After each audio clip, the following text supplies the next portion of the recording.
Hello এসিসিয়ান, আসসালামু আলাইকুম। আশা করি তোমরা সবাই ভালো আছো। আজকে ভিডিও থাম্বনেল দেখে তোমরা অলরেডি বুঝে ফেলছো যে আজকের টপিকটা হচ্ছে আমাদের গ্রামাটিকের কানেক্টরের উপরে। আর আজকে যে বোর্ড কোয়েশনটা আমরা প্র্যাকটিস করবো সেটা হচ্ছে ঢাকা বোর্ড 2024, সিলেট বোর্ড 2015 সহ শীর্ষস্থানীয় অনেক স্কুলে কিন্তু বারবার রিপিট হয়েছে। তো নিঃসন্দেহে এটি খুব গুরুত্বপূর্ণ একটা বোর্ড কোয়েশন। তো চলো আমরা এখন বোর্ড কোয়েশন প্র্যাকটিসে যাই। Let's start the video. Okay, তো ফার্স্টে আমি বলে নেই যে হচ্ছে তোমাদের কানেক্টরটা টোটাল ফিল আপ করতে হলে তোমাদের 50% হচ্ছে শর্টকাট প্লাস 50% হচ্ছে তোমাদের বাংলা অর্থটা জানা লাগবে, এটা বাধ্যতামূলক। তো আমি যদি একটু বাংলা বলি, it is know to all, এটা সবাই জানে, gold is a valuable metal, স্বর্ণ একটি মূল্যবান ধাতু। এটা সবাই জানে স্বর্ণ একটি মূল্যবান ধাতু। এখানে কানেক্টর একটি বসাতে হবে। তেমন কথা হচ্ছে কানেক্টর কি, যদি আমি এক মিনিটে একটু কানেক্টরটা এক্সপ্লেইন করি তাহলে কানেক্টর হচ্ছে এমন কিছু শব্দগুচ্ছ যে শব্দেরা হচ্ছে দুটি বাক্যকে একত্রিত করে এবং বাক্যের অর্থকে আরো সুমধুর করে, অর্থাৎ আরো সুন্দর করে। তো এখানে দেখো আমি একটা শব্দ ব্যবহার করবো, এটা সবাই জানে স্বর্ণ একটি মূল্যবান ধাতু। আমি এখানে কি বললাম? এটা সবাই জানে যে স্বর্ণ একটি মূল্যবান ধাতু। এই যে আমি যে শব্দটা এখানে ব্যবহার করেছি, এই যেটা হচ্ছে একটা কানেক্টর। তো এখন কথা হচ্ছে যে এর ইংরেজি কি? যে এর ইংরেজি হচ্ছে দ্যাট, অর্থাৎ নিঃসন্দেহে কিন্তু দ্যাট বসবে। It is know to all that gold is a valuable metal. এই যে ইংরেজি দ্যাট, এই দ্যাটটা হচ্ছে একটা কানেক্টর। দ্যাটটা হচ্ছে একটা কানেক্টর।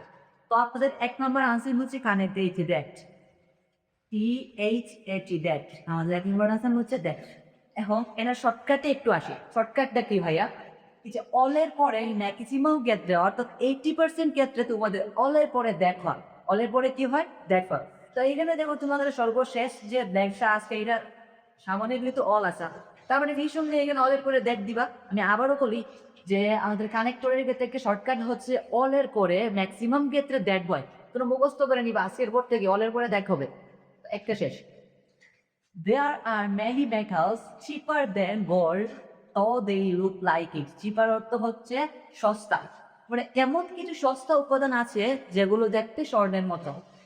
তারপরে এখানে একটা ব্ল্যাঙ্ক আছে, এরপরে লেখা আছে দেখো, they glitter for sometimes. Glitter অর্থ চকচক করা। they glitter for sometimes, তারা কিছু সময় চকচক করে, and then they fade away in the long run. কিছুক্ষণ পর বা দীর্ঘ সময় পর তারা ম্লান হয়ে যায়। পুরো সময় যদি তোমরা দেখো একটা ব্ল্যাঙ্কের পরে সেন্টেন্স আছে দুইটা, কয়টা ভাইয়া? দুইটা। ব্ল্যাঙ্কের পরে যদি দেখো তোমরা সেন্টেন্স আছে দুইটা, তখন কি বলবা? তখন দেখবা যে আমার একটি সেন্টেন্স অন্যটি সেন্টেন্সের বিপরীত কিনা সমজাতীয়।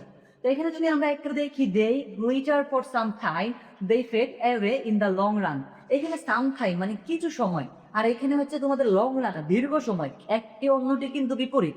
আর যদি কোনো সময় দেখো এইভাবে ব্ল্যাঙ্কের পরে দুইটা সেন্টেন্স আছে, একটা সেন্টেন্স অন্য সেন্টেন্সের বিপরীত, নিঃসন্দেহে তোমরা কি ব্যবহার করবা?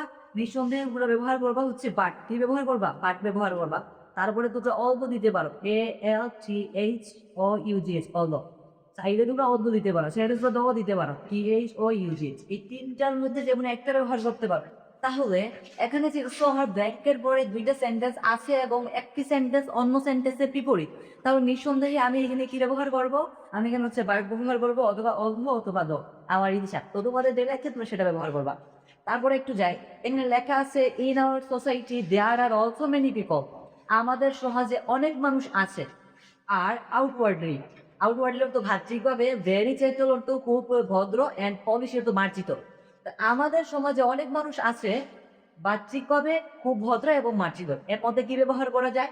এর মধ্যে হচ্ছে যারা ব্যবহার করলে বাক্যটা আরো সুন্দর হয়ে যায়। আর আগেই বলছিলাম আমাদের কানেক্টরের কাজ হচ্ছে দুটি বাক্যকে একত্রিত করা, এন্ড দেন হচ্ছে বাক্যগুলোর অর্থকে আরো অ্যাপ্রোপ্রিয়েট করা, তাই না?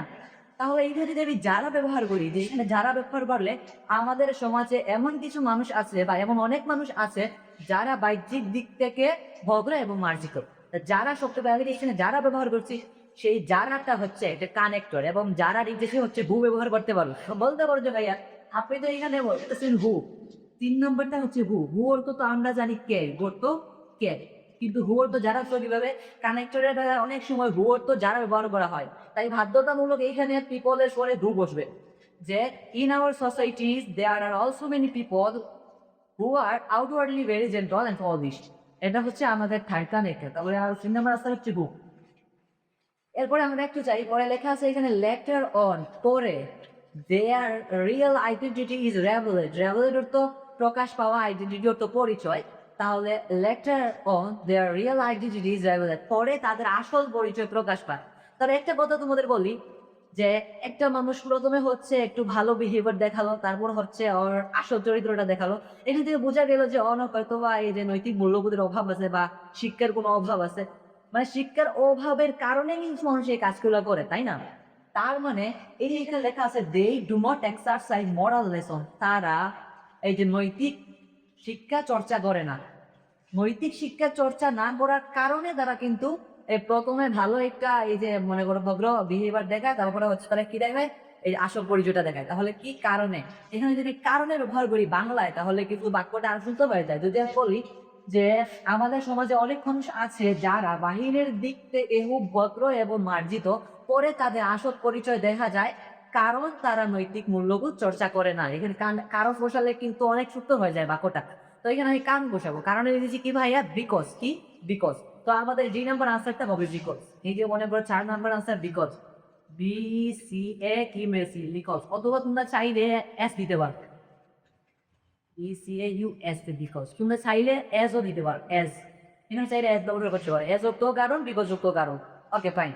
তো এরপরে দ্যাটস হোয়াই পিপল সে, এই কারণে মানুষ বলে, এই কারণে মানুষ বলে all bland glitters is not gold, যে চকচক করলেই শোনা হয় না, সব চকচক করা বস্তু কিন্তু শোনা হতে পারে না। এখন কথা হচ্ছে আমি যদি এক্সপ্লেইনলি বলি তাহলে আমাদের যত চিরন্তন সত্য কথা আছে বা প্রবাদ বাক্য যেগুলো আছে সেগুলো কোনোদিনও পরিবর্তন হয় না। তার মানে এখানে all bland glitter is not gold, অলের পরে বাধ্যতামূলক দ্যাট বসবে, কারণ এটা প্রবাদ বাক্য আর প্রবাদ বাক্যগুলো আগে থেকে সেট থাকে। আর এরপরে যদি আমি বলি তাহলে শর্টকাট হচ্ছে অলের পরে ম্যাক্সিমাম ক্ষেত্রে দ্যাট হয়।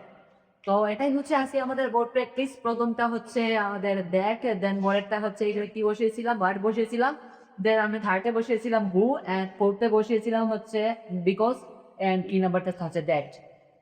এটাই হচ্ছে আমাদের আজকে পড়া। তো ক্লাসটা ভালো লাগলে অবভিয়াসলি আমার চ্যানেলটা সাবস্ক্রাইব করে পাশে থাকবেন, যাতে পরবর্তী নতুন ক্লাস দিলেই আপনাদের সামনে চলে যায়।